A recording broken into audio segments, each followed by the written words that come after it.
Hey guys, welcome back to the Uncultured Cinematic Universe. Each episode, we take a look at classic and iconic films from two perspectives, that of the diehard fan and that of the uncultured who's never seen it before until right now.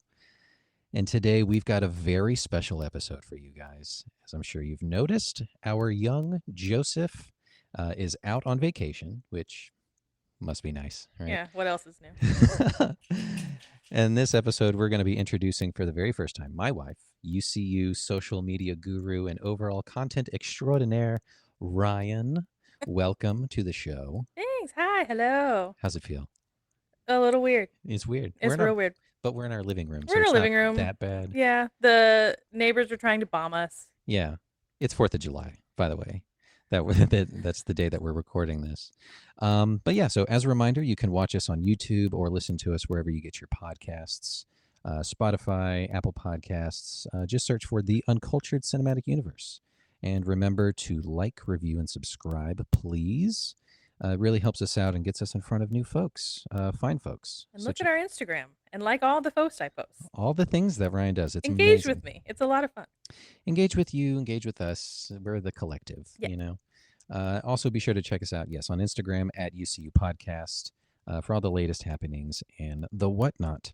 So, without further ado, let's hop on our rad dirt bike and treat our robot overlords with respect and talk about Terminator 2 Judgment Day, which I'm just finding out today is spelled wrong.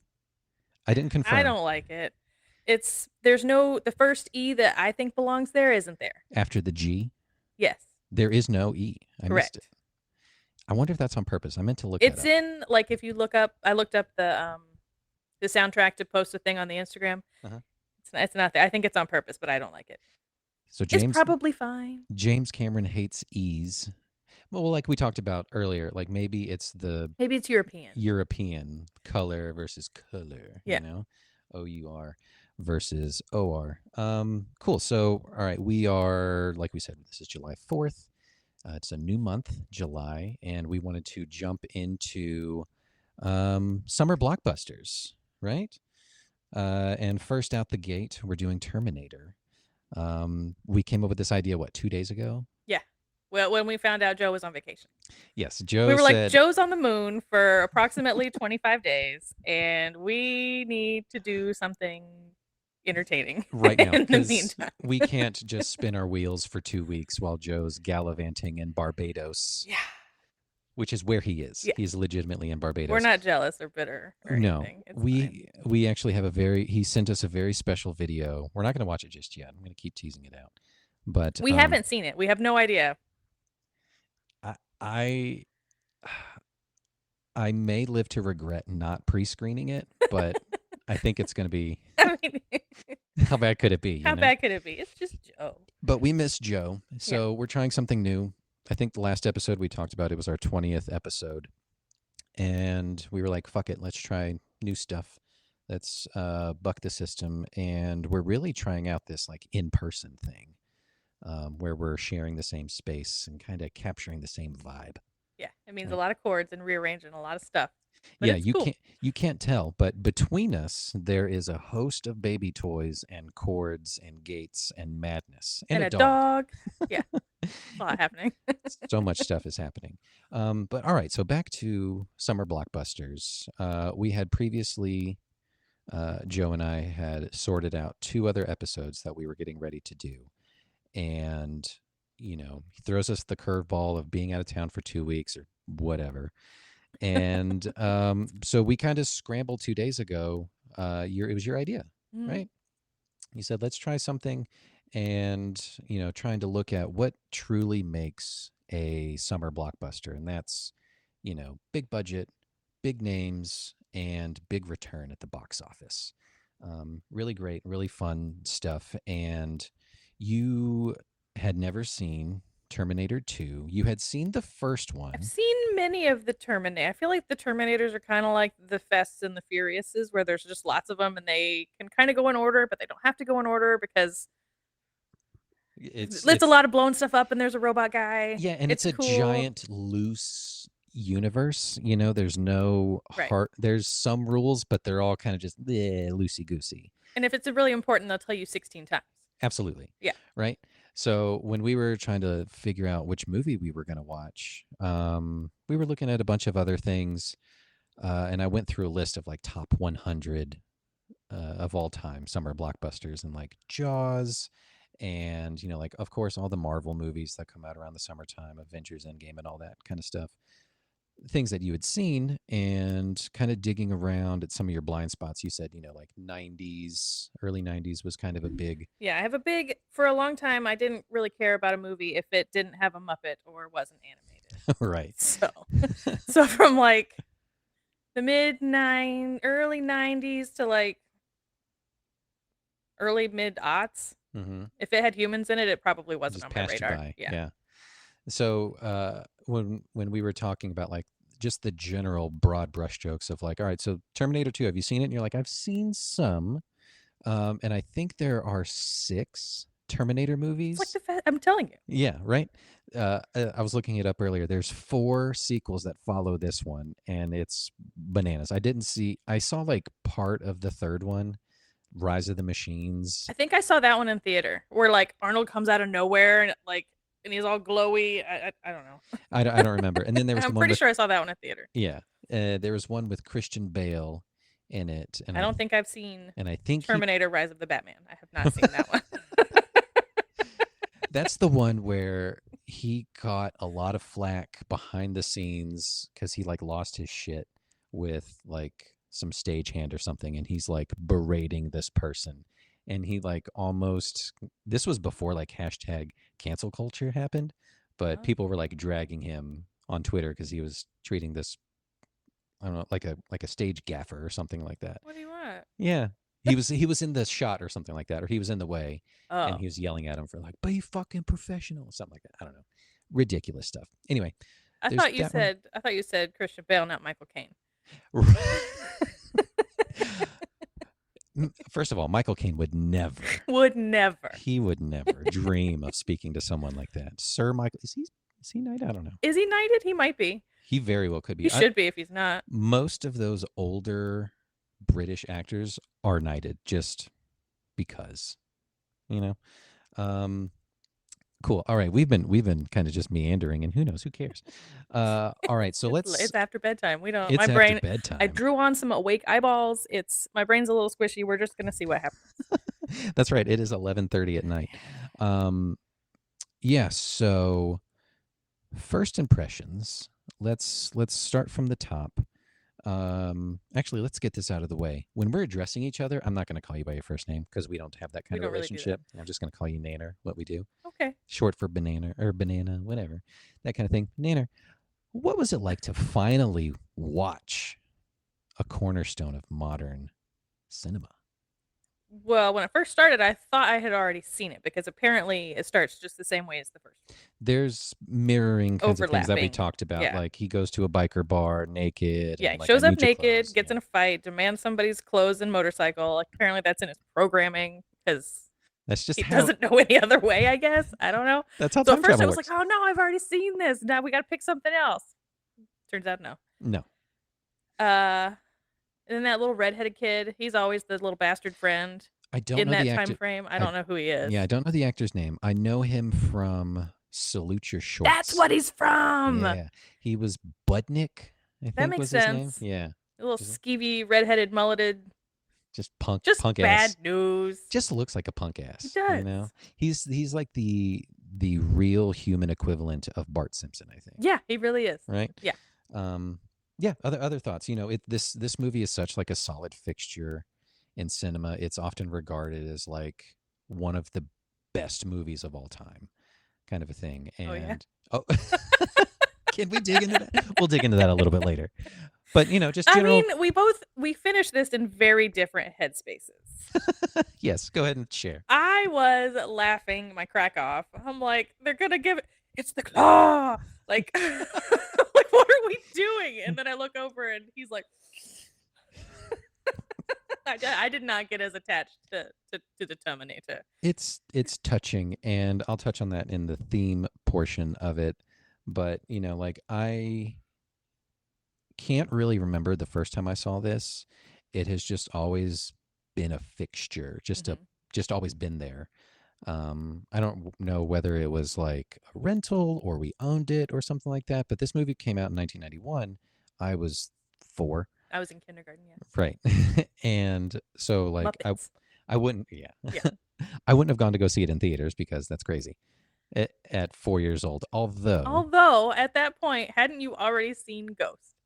if it came out prior to this, yes, I because don't know. Ghost came out in 1991, I think, or Did it? 90 or 91, I think Ghost came out. So And my mom did take me to see that in theater.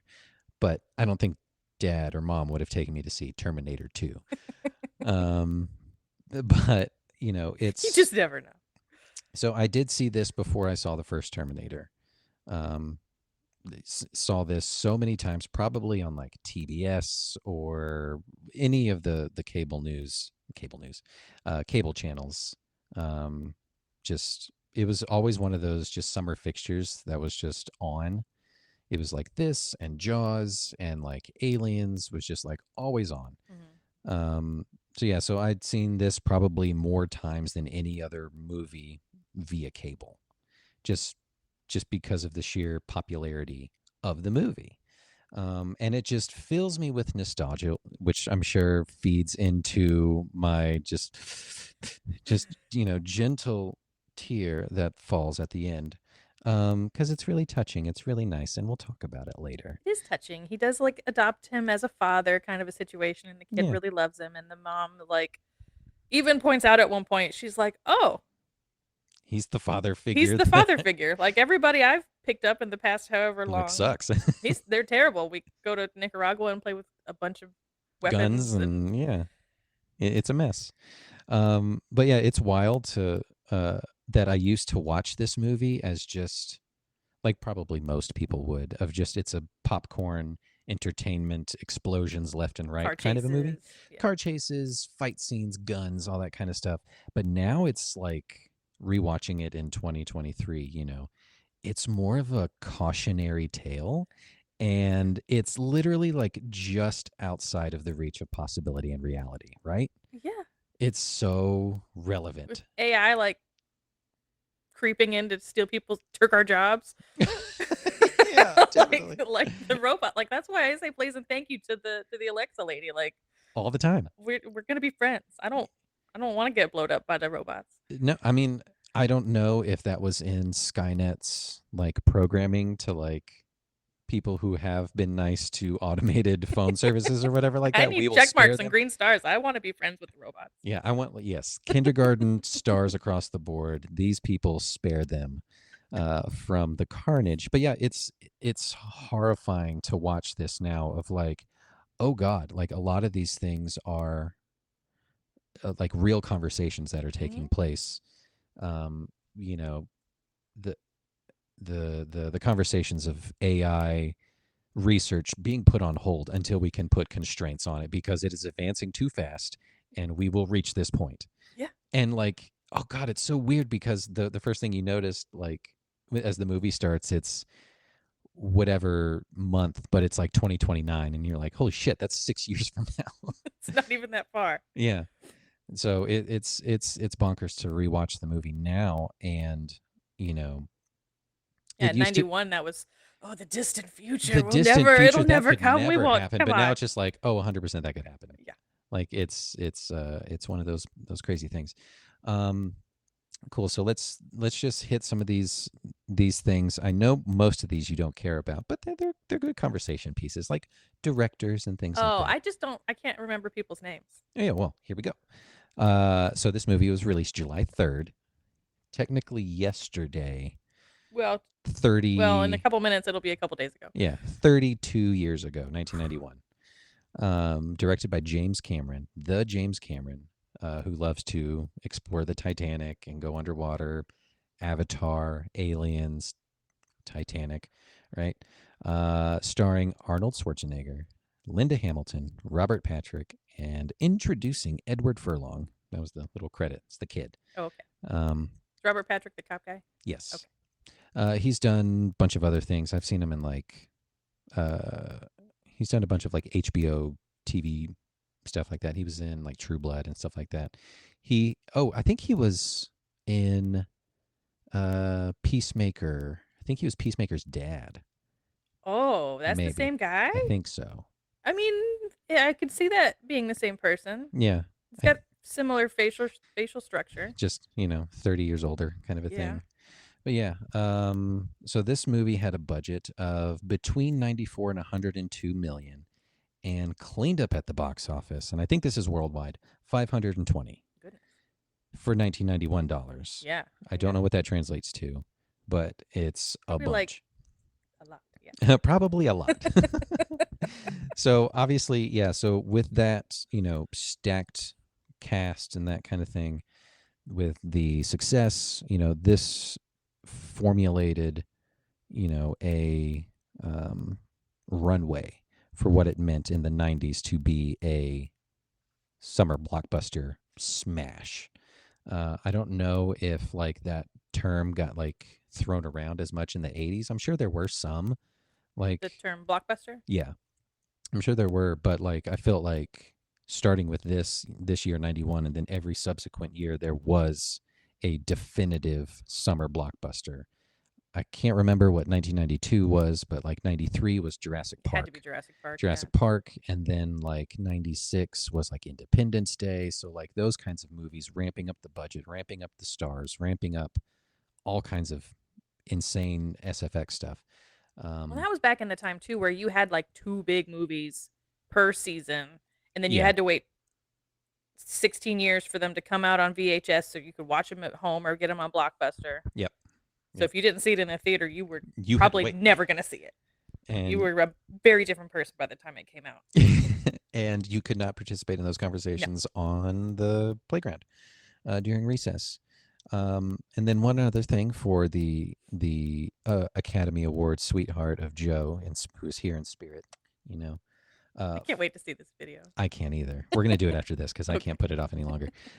This movie took home 4 awards at the 64th Academy Awards. It took home Best Makeup, Best Sound, Best Sound Effects Editing, and Best Visual Effects. So like the whole gamut of like sci-fi explosion, that kind of stuff. Mhm. And I remember, I knew that before we finished it today. The makeup of Arnold, like at the last battle scene when he's getting beat to shit, Yeah, and like his face is like half there, like that's really incredible effect makeup. You'd be hard pressed to do that again these days without CGI. They wouldn't take the time. They wouldn't, and it wouldn't look as good. Mhm. That's what I think makes this movie look so, stands the test of time. I think, and definitely being one of those, it is one of the movies, one of the best movies in the history of ever. Okay, cool. So that's all of the overview, and now let's move into this quick segue and watch this Joe video. Again, we have never seen it. Joe sent it to us today. We humbly requested that, Joe, you send in a video. We'll show it live, and we won't look at it beforehand. So I'm going to press play. And what did he say? He said, "Oh, that is absolutely my intention," or something in that nature. Yeah. Yep. So God knows what he sent us. I have no idea. This is going to be bonkers. All right, so you're going to hit the unmute button, and here we go. Hi guys, just calling in from Barbados. I'm at a friend's wedding. It's the worst. I just wanted to say thank you and congratulations to Ryan for being the UCU's first guest host. It's a huge honor, and I can't think of anyone better. I hear you guys are watching T2 Judgment Day, and I had a couple fun facts about the movie that I wanted to share. First, the musical score for the movie is tied for my #1 favorite movie score of all time. The theme for this movie goes so hard and complements the first movie so well. Second, if you have time in this episode, please talk about the Terminator 2 ride at Universal Studios, because it was one of my favorites. It's the perfect mix of action and cheese, and I think they closed it down, which is sad, and it should be memorialized whenever possible. Anyway, just wanted to say good luck with the episode, And also, I know you guys are trying to Zuckerberg me right now. You set me up. I know you planted that story about the chicken. This is going to be like I'm not part of the UCU, even though my name is on the masthead. I'm sorry, my Prada's at the cleaners. I'm not signing these papers. And you better lawyer up, assholes. Because when I get back for our speed episode later this month, I'm not coming back for 30% of airtime. I'm coming back for everything. Okay, thanks. Love you guys. Bye. Oh my God. That is the best thing Joe could have ever done. I assured him through text that we weren't Zuckerberging him, but he didn't believe us, apparently. I guess he sees Justin Timberlake in this chair. I don't. That's right. It makes you Timberlake. Oh, no. That's so funny, though. Well done, Joe. We miss you. We do. We miss you. I hope you're having fun. Wear your sunscreen. Cool. So let's. I was going to do the trailer, but we'll do that in a little bit. I want you to do the plot. Should we first talk about the Universal ride before we forget? Oh, you know what? We probably should. Okay. I'm not stalling. It's fine. So you didn't. I have not seen that. This predates my Universal trips. Yes. Right. So it was there at its inception or shortly thereafter, because I think. Where was it? What's there now? It is the Jason Bourne ride. Oh. So it was a show, not a ride? It was a show. Okay. Very similar vibes to the Jason Bourne show or to Bourne Supremacy, whatever show it is. It was really cool. Whatever it is. Super cool. Not as innovative as that one. Mm-hmm. It same kind of thing where it's like a big stadium kind of seating kind of thing, big open thing, and there's like a giant screen that's intercut with real life actors coming on screen and like acting and then cutting away to like big movie style kind of stuff in the background. Yes, definitely over the top, camp, ridiculous. They would have team members, who would perform as the Terminator, and they always looked just like a little off, but they were real convincing and trying their hardest. Fake explosions, the 4D effect to the max. I don't remember what the storyline is, but probably not important. It's probably inconsequential, But yeah, it was a cool ride. I only saw it like once while it was there. It was either like under construction any other time that I went prior, or the lines were too long. But it was always a good one to go. To beat the heat or beat a crowd or something like that. But same kind of vibe as the Bourne ride. Mm-hmm. But pretty cool. But yeah, I think it is immortalized Joe somewhere. I think there's like a plaque or like a bust or something at the very entrance, at the entrance of the new ride. If you're not careful, all you'll be is a plaque or a bust at the entrance of the UC. Of the UC. Zing, burn, take that, Joe. Take that, Joe. Yeah, so that's the T2 ride. T on the T2 ride? Yes, 100%. There is the T, spilling the tea. So my phone's tied up and the iPad has the baby on it. So I'm just going to use my watch to time you for a minute, if that's cool with you. We'll see what I can do here. I don't know if I need a minute, but maybe I do. We'll see how much I can ramble. This is your first time. Yes. I'm going to try not... I have notes, but I'm not going to read them because that is cheating, Joe. That is cheating. And I'm going to try not to get hung up anywhere. Like you said, it's a pretty in and out. But it's pretty straightforward. Yeah. So I guess start the clock and we'll see what happens. All right, here we go. And your time starts now. So we open up on a bunch of machines crushing a bunch of skulls in this like post-apocalyptic nightmare. I don't remember if it's I can't stumble over this. Anyway, the Terminator gets zapped in naked and then goes to a bar, steals a guy's clothes, gets on the road because he's looking for John Connor.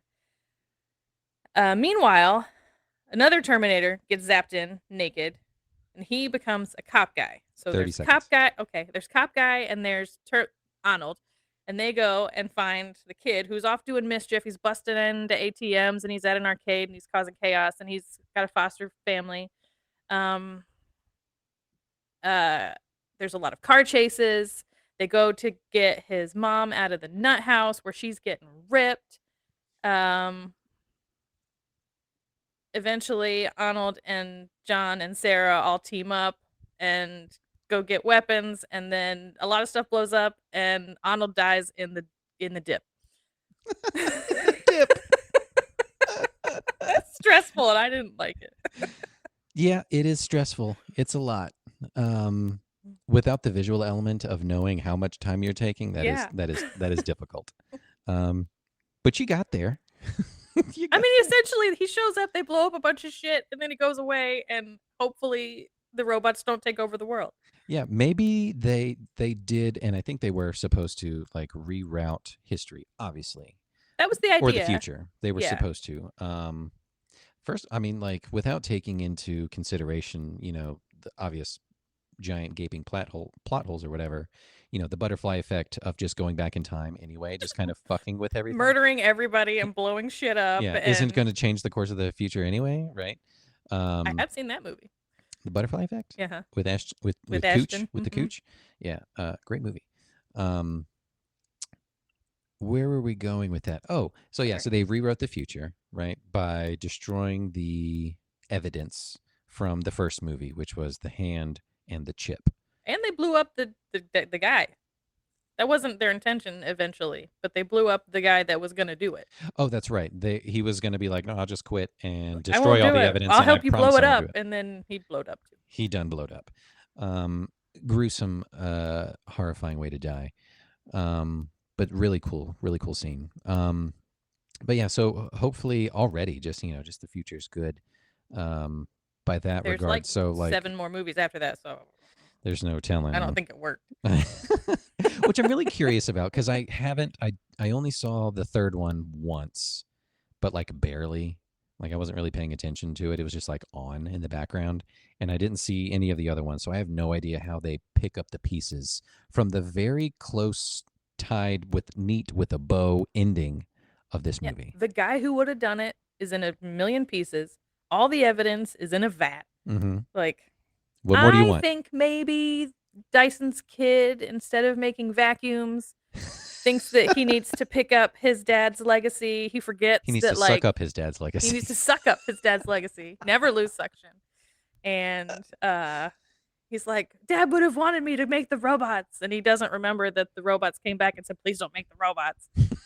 He just conveniently forgets. I mean, he was like 10 and he was busy. I don't know. It was traumatic. It was traumatic. So maybe he repressed it. Maybe he repressed it, and he was like, Dad would want me to make the robots. And then here we go again. Here we go again. Terminator 7. Here we go again. Here we go. Here we go again. I mean, Arnold's still pretty spry for a 80-year-old guy, or however old he is right now. He is 80 now. I think he made an appearance, or was one of the leads in the most recent one that they made, Dark something. I don't remember what it was. Is it the Christian Bale one? Dark Knight Rises? Dark Knight Rises, no. Terminator. It was like Dark Futures, Dark something like that. Dark Terminal. That I don't sounds know. made up. But apparently James Cameron and some other person came back to write a direct sequel. They like bypassed the 3 bullshit ones that came in between. They're like, all right, we're doing a direct sequel. Dark Fate. That's what it's called. Dark Fate. But apparently that one got a lot of flack because like the movie starts with another Terminator as Arnold coming back and just like murking John Connor at the beginning as a teenager. And then roll credits? Like, what is this movie? Yeah, I don't know. Like, where do you go from here? Like, who sent that guy? Who's the asshole? So no idea where it goes from there. But cool. Before we forget, we'll do some cheers here, and we'll talk about our bevies, and then we'll play the trailer, and then we'll come back to it. We'll do a little air cheers. We can't do it because we're across the room. Very stuck. You are very stuck. Very comfortable. All right, so what we are drinking, we're both drinking the same thing. This is also a UCU first. Mm-hmm. We're in the same room. We share a lot of things.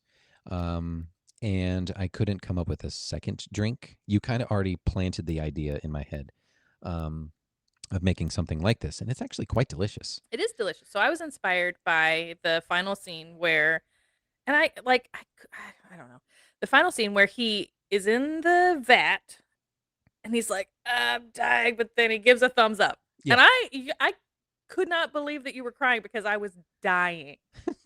Like, okay.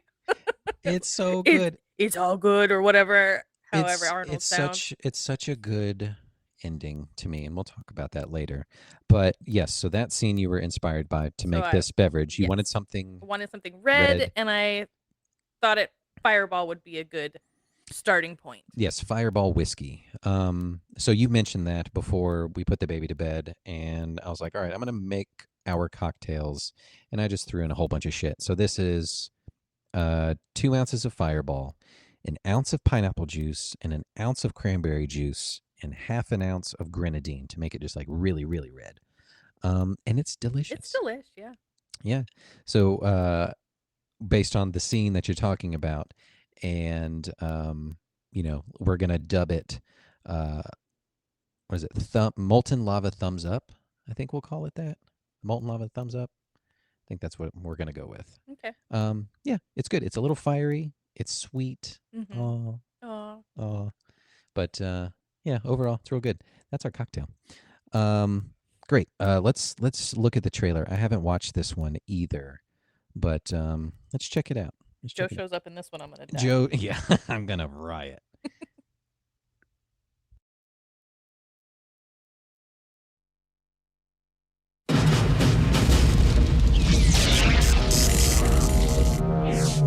Same make.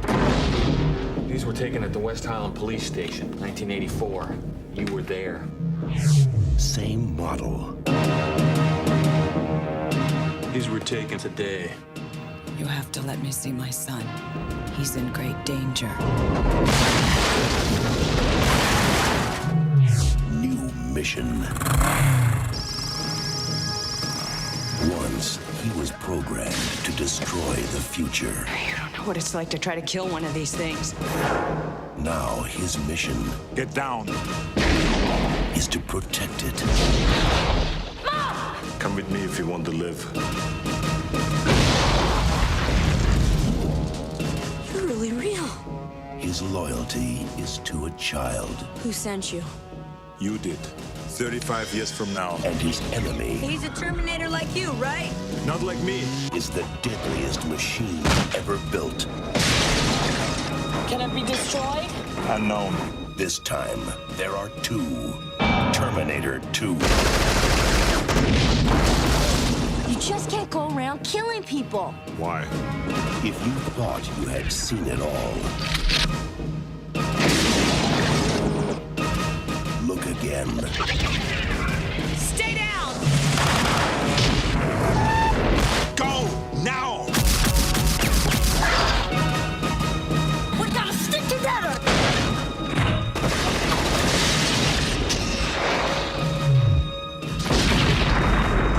Arnold Schwarzenegger. Terminator 2, Judgment Day.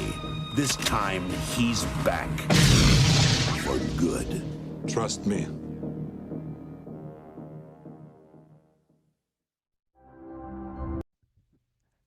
So I don't think that guy saw the movie. This time he's back for good. Did you miss the ending, bro?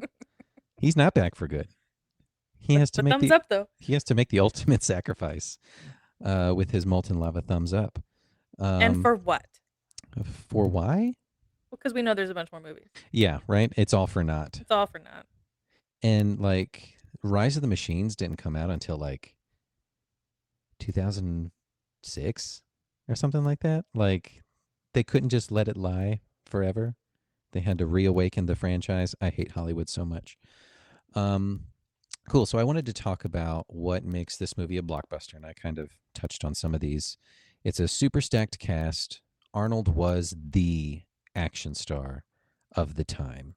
Started in the early 80s, I think, or late 70s. I can't remember when he did Conan the Barbarian, and then he did Terminator and Predator, and then this, and then all kinds of things. And he's obviously a household name, but you want to make a blockbuster action flick, you get Arnold.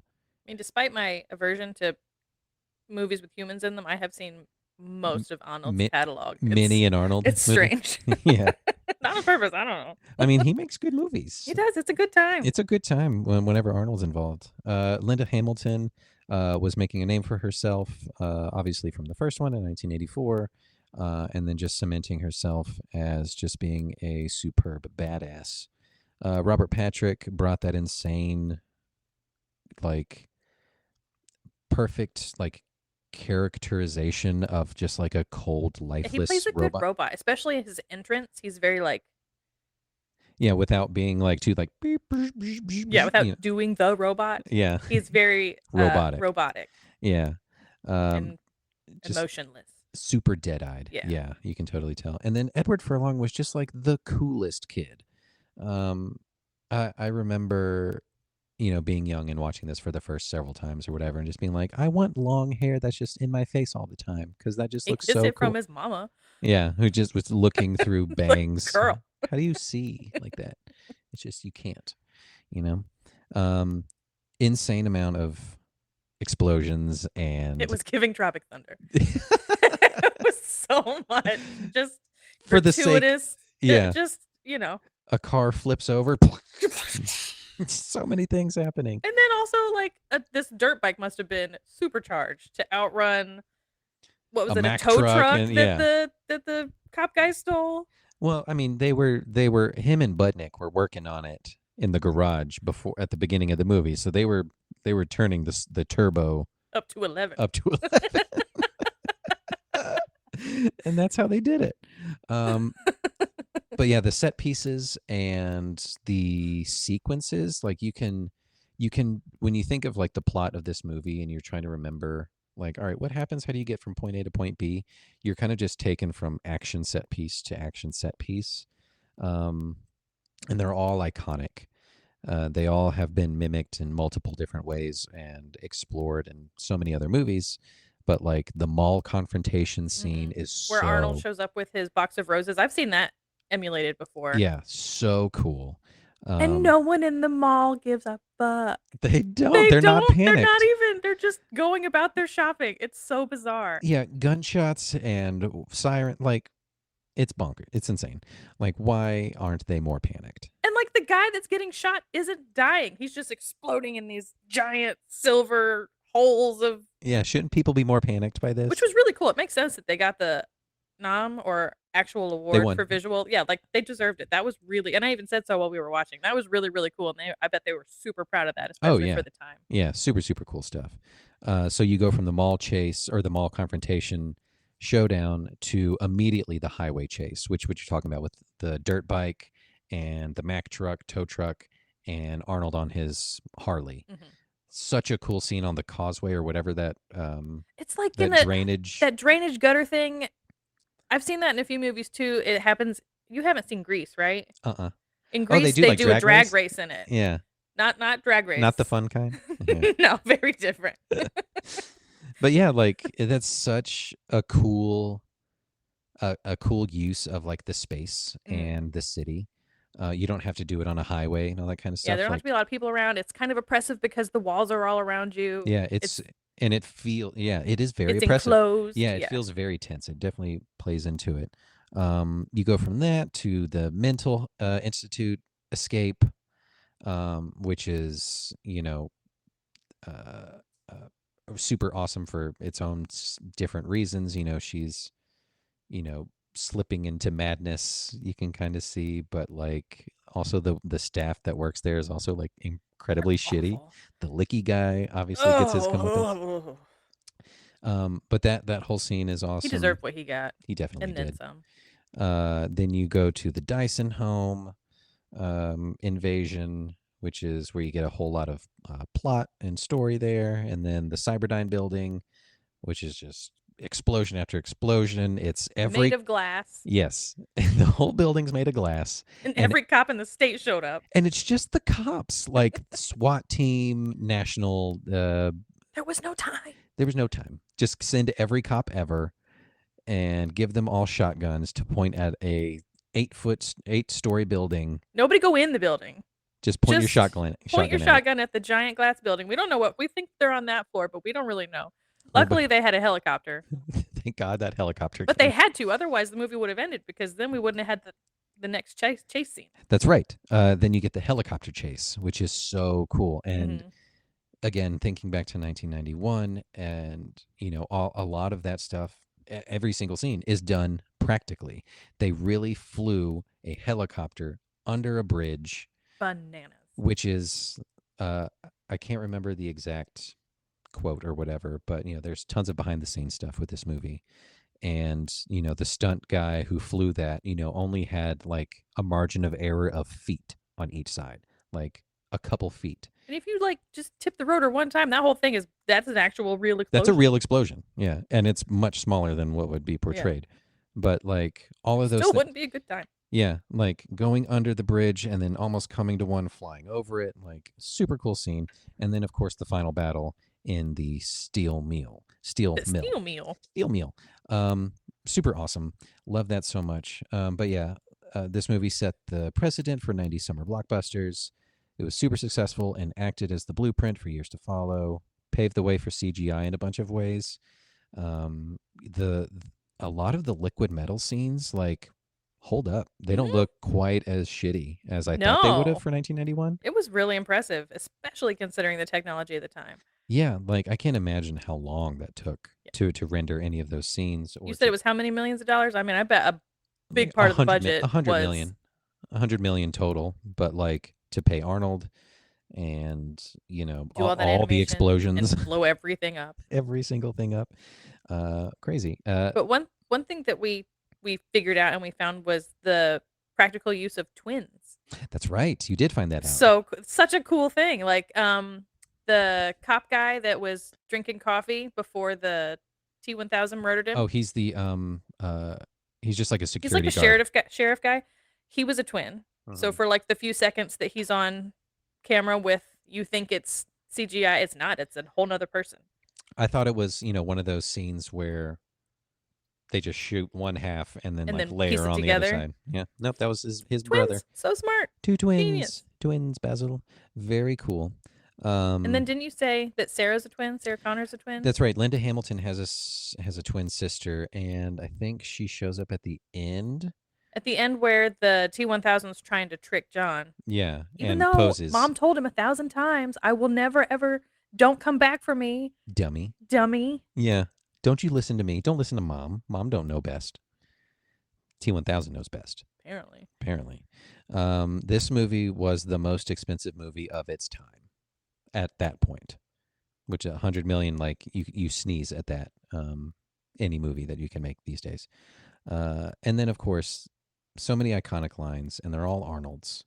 You get "Hasta la vista, baby." That's where that came from. I'll be back, and come with me if you want to live. So cool. Well, like "Hasta la vista, baby," that comes from when the kid's trying to teach him how to human. Yeah, which is like so innocuous. Stop being weird. Yeah, which is such an endearing scene. It is. It's really cute. Okay, so we're getting into themes, and we'll go ahead and talk about that. Why I cry at the end. If I had not been cackling the whole time over the nonsense things that were happening, maybe if I were more in it, but I was just laughing at the action was killing me. It was cracking me up the whole time. It is over the top in all the best ways possible. So the theme of like overcoming, and Sarah talks about, she's rewriting the future. There's no fate, but what you make of it. It's bigger than us. All that kind of stuff.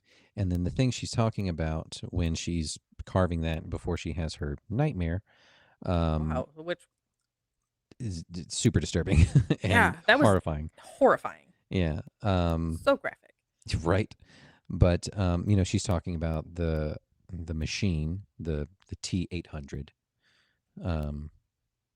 Arnold is, the surrogate kind of like father figure that John's always needed, that she couldn't find for him in any of the years prior. And it was this killing machine who tried to kill her in the past. And, he is programmed to learn and to be better and to make himself better and understand. And at the very end, he understands why John cries or why humans cry. Yeah. He's like, but it's something I can't do. I'm a robot. Meh. But, the thumbs up is so like kitschy and silly, but like it was something that John taught him, and it was his final send off to him, and it's so cool. But yeah, so like the whole like father figure thing is something that I hadn't caught on to before, and I thought it was really powerful. But another theme that I loved is just doomsday was just it's a common trope that you explore in movies, but it's scarier now that that imagery is so just on the precipice of just we're seconds from midnight, that kind of thing, of that kind of shit happening. But it's not too far fetched, and it's incredibly plausible. Yeah. And I hate it. In 1991, when this came out, people were like, that'll never happen. What a great movie. And now we're like, dun dun dun. Yeah, it's like, can you please not? And then you have people digging up dinosaur bones, and we're like, have you seen Jurassic Park? Like, yeah, so many people just need to go watch a movie and just stop. Or just stop watching the movies and getting ideas. Maybe. Well, but if they watched the movies, they would see how badly it ends. But they're in the same mindset that everyone was in the 90s of like, that'll never happen. And it's all bad. Artificial intelligence, love the description of what happens in 1997 is what she was saying when Skynet comes online. It advances too fast, it becomes sentient, and it takes human emotion out of the equation and bombs Russia as a precaution, right? And then that just causes everything else. Like, it's so just not out of the scope of what could happen. And it's very relevant, and it's incredibly scary. Yeah. And I don't like it anymore. I still do love this movie, but now it's just like, oh no. The dichotomy of the T-800 becoming more human and Sarah becoming less human is a neat thing that takes place throughout the movie.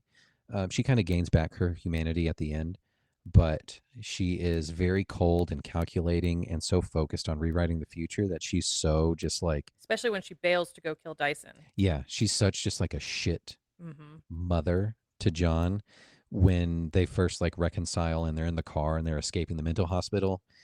He thinks he's going in for a hug and she's hugging him, but she's just like checking him for wounds, like don't be a liability kind of a thing. But at the end, she's like piling Kevlar vests on him, which that's not how it works. That's not how Kevlar works, people. But she was like taping them to the windows. I'm like, ma'am. Like, what are you doing? It's not going to stop anything. And he kept peeking out anyway. Like, yeah. What do you think is going to happen? And then this was a really neat rise of the female-led protagonist in modern film. She's just an incredible badass. And in my memory and my research, I also read, I don't know how true it is, but apparently she was only a few months postpartum when she started training to be that ripped monster that you find in the nut house. Yeah, just I can't even imagine. Just cranking out pull-ups like it ain't no big deal. Yeah, just just ready to just whip some doctor ass, which you'd love to see. But yeah, so like the previous movie that James Cameron did was Aliens. Same kind of thing with Sigourney Weaver as Ellen Ripley. Things that you hadn't seen before. Women leads being, just being the badass, right? Saving the day, kicking ass, smart, super strong physically and emotionally, and a lot more androgynous. Like, that crap would never fly today. People would lose their fucking minds. Yeah, I was reading up on some of that stuff of like, she's wearing, like a tank top, which is very reminiscent of like other male action stars. She's very Rambo in her scene where they go to get the weapons and then she bails. Yeah, right, and the all black and the tactical pants and that kind of stuff. But like her iconic look from this movie is the white tank top. Oh, when she's doing her pull-ups? Yeah. Chin-ups. Chin-ups, chin-ups with the wrist facing in. Yeah. All right. workout talk. Uh-huh. But yeah, like it was a riff, and it was on purpose to like, no, she is the lead. She's one of the leads in this movie, and she's not, a helpless damsel in distress. Like, she's a hardened, calculating killing machine. Even though she can't do it at the end. But yeah, it's this movie has really neat things that it touches on. It's definitely worth a rewatch if you hadn't watched it in the past several years. And like, my take on it now is it is a way scarier, more real Well, yeah, it adjacent full on movie. holds up. You don't notice the effects because they're so good. Yeah, this doesn't feel like that. That could come out today, except it never would because it's too close to reality. Yeah. This would feel just like, what are you It's too what are you much of trying a to say? documentary. Like, Yeah. Whose idea was this? yeah. No, absolutely. It's it definitely stands the test of time for a multitude of reasons. It's just a lot of fun, and there's so many fun things that I'm discovering for the first time with this movie. Obviously being a father for the first time, like definitely picking up those vibes from this go round. But yeah, those are some of the things that I noted about. We're rounding out here, Nanner. Do you want to give some final thoughts before we wrap it up with some end games, some shenanigans? I don't know if I have any more thoughts. Would you watch this movie again? Oh yeah, I think I would watch it again. Yeah. I don't know if I just would be. The action was so over the top, and Arnold gets me every time. He cracks me up. He loves a one-liner, and plus, I'm like in my brain filling in different Arnold one-liners, like when T-1000 gets taken out with the liquid nitrogen. Mm-hmm. He could have very easily given him the Mr. Freeze. Chill. Everybody chill. Like it, so I'm watching it through that lens. That's fair. And cracking up, dying laughing, and you're like in a very different I'm in a very different headspace. place. It is, like I said, it's a very nostalgic watch because I've seen this multiple times and grew up with it, that kind of thing. I'm too deep in the Arnoldverse. That's my problem. Right. Yeah. Which I mean, which I have too, of course. Arnold gets some funny quips in here. But yeah, I love this movie so much, and I think it definitely has earned its place of being a top tier, one of the best movies of all time. Definitely one of the better sequels of all time. Oh, for sure. It maybe kind of tilted, sequel stuff in probably the wrong direction to like always go more, make it bigger, make it more over the top. But like, I think they did it right. I think every explosion, however, masturbatory, whatever you want to call it, it is. I think a lot of it is earned in some ways. It makes sense canonically with the story. He stood in the doorway of the fucking glass building, wherever they were, mm-hmm. and just was blowing up cop cars for funsies, like, which you love to see, right? I mean, yeah. In 2023, you love to see cop cars being blown up, but hilarious, yeah. But yeah, that's all my thoughts. Do you want the final word on T2? Do I want the final word? Yeah. No. Thanks. Great. No, thanks. I love it. And I love you. Great. So what we're going to do, Joe mentioned that he loves the soundtrack to this movie. It's I wonder if he said it was his top 2. I wonder if the other one is Little Shop. I really hope it is Little Shop of Horrors. I know he listened to it a bunch. Yeah. I mean, we gave him good ones. We give him good stuff. We do. I definitely took a cue from the theme song that plays a lot through it, as well as subconsciously I was influenced, and it ties back into our beverage, and I mentioned this to you at dinner, of, Molten Lava, Thumbs Up, or Thumbs Up, Molten Lava, whatever, is the name of a song of a band that we both like called Double Ferrari out of Athens, Georgia. They have a song of the same title. and they do a similar kind of thing at the end of the song. We'll go back and we'll listen to it, Okay. and they do the same kind of thing. But anyway, so here's the end game, and we're gonna play Robot Apocalypse. Ooh. Okay, you ready? Robocalypse. All right. Robocalypse. Here we go. Ready?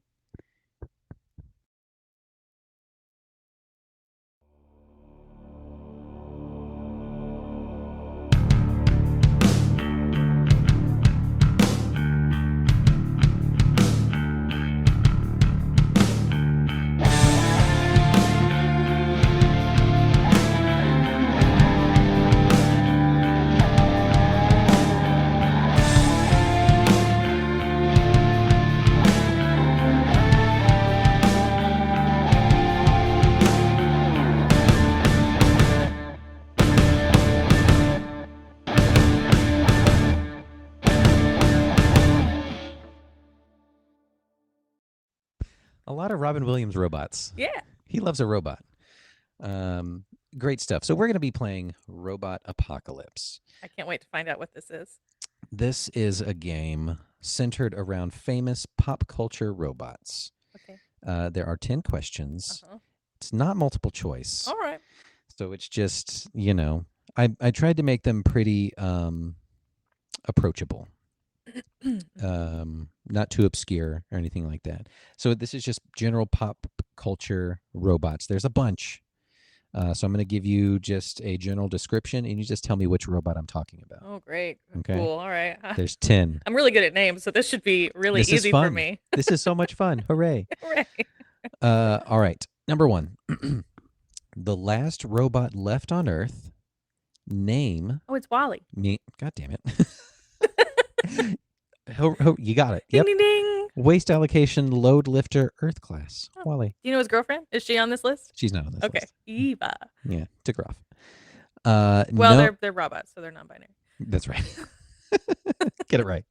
Sorry. Known for beeping and booping, as most R2D2. robots are, this resourceful astromech travels the galaxy with their non-binary life mate, Golden Robot, It's R2D2. R2D2. I'm Shape. better at this than I thought. That's true. You're So far. 2 for 2. Shape-shifting leader of other fellow robots. This one's name means the best individual in Latin. Huh? For those of you who don't know, Ryan lettered in Latin. I in lettered high in school. foreign language in high school, and I took Latin. Like you do. Like you do. I lettered in academics twice, boys and girls. For those keeping score. For those keeping score at home. Say again. Shape-shifting leader of other fellow bots. This one's name means the best individual in Latin.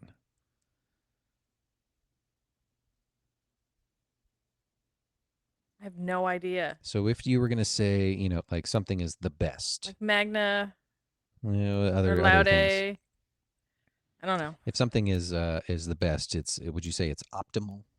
Was it Optimus Prime? Optimus Oh, Prime. it's fucking stupid Transformers. Transformers, yeah. All right, you missed one. You got me. All right. Before assuming a physical shape named Vision, this AI went by this name. Jarvis? Jarvis. There you go. Redeeming. It's just movies I've seen. I can't get with the Transformers. I can't either. Hard drinking, cigar smoking, foul mouthed, animated, beloved robot.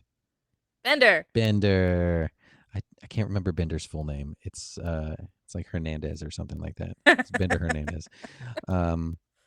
Famously irritating and hilariously always complaining, this golden bot is friends with Robot from question number 2. C-3PO. C-3PO. Well done.